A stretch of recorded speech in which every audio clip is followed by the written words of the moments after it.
Iron Age hill fort of Tapo North, more than 1,800 feet up in the hills of Aberdeenshire.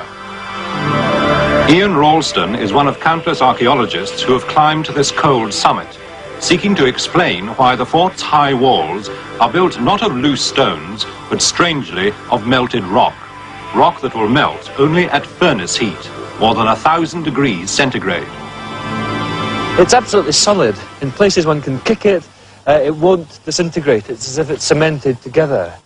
In fact, what appears to have happened is that at some stage, presumably with great heat, the rocks have melted, or at least partly melted. And here, for example, we can see one bit where the rock has gone really glassy. It's been absolutely molten here. Ian Ralston, in an ambitious attempt to crack the mystery, decided to build his own Iron Age fort. The idea here is that we'd hope to reconstruct what one of these walls looked like before it was vitrified. We know that these walls must contain considerable quantities of large timber beams. These have been recorded, and sometimes they also turn up on the forts that have been vitrified. Professional dry stone wallers toiled for days to build the wall of rocks laced with timber. For the wall itself to catch fire, tons of loose timber must have been stacked against the face.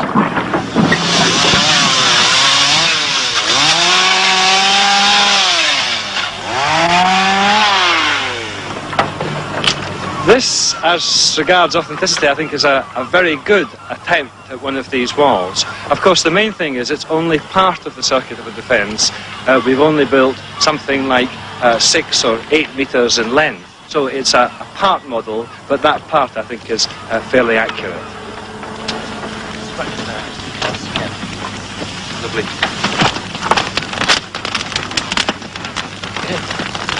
Within minutes of the fire being lit, the wood stacked on the outside is well alight.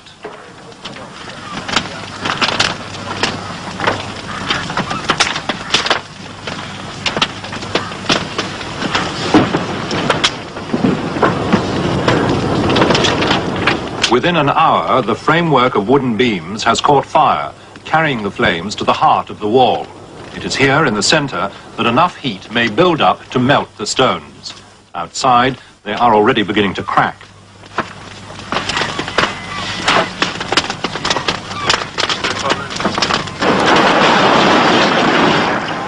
After several hours and many tons of wood, a load of old furniture has to be commandeered from the local dustmen.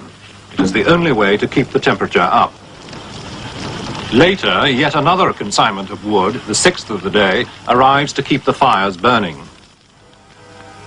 As night falls over Aberdeen, weary helpers begin to realize the true extent of the mystery of the vitrified forts.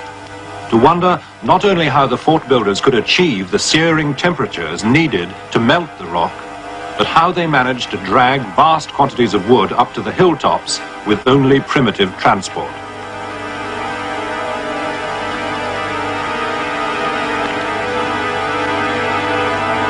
The morning after, and deep inside the wall, the fort is still burning.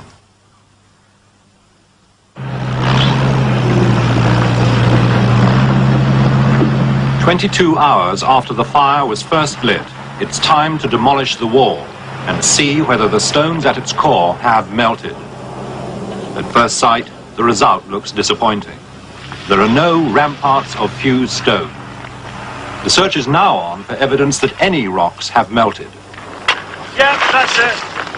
The rock here is melted completely. Look, it's bubbled on one side. Great. God, it's hot. Oh, some more here. This experiment suggests it would have taken half the trees in Scotland to vitrify all the forts. So we only deepen the mystery. Such things as the crystal skull and vitrified forts.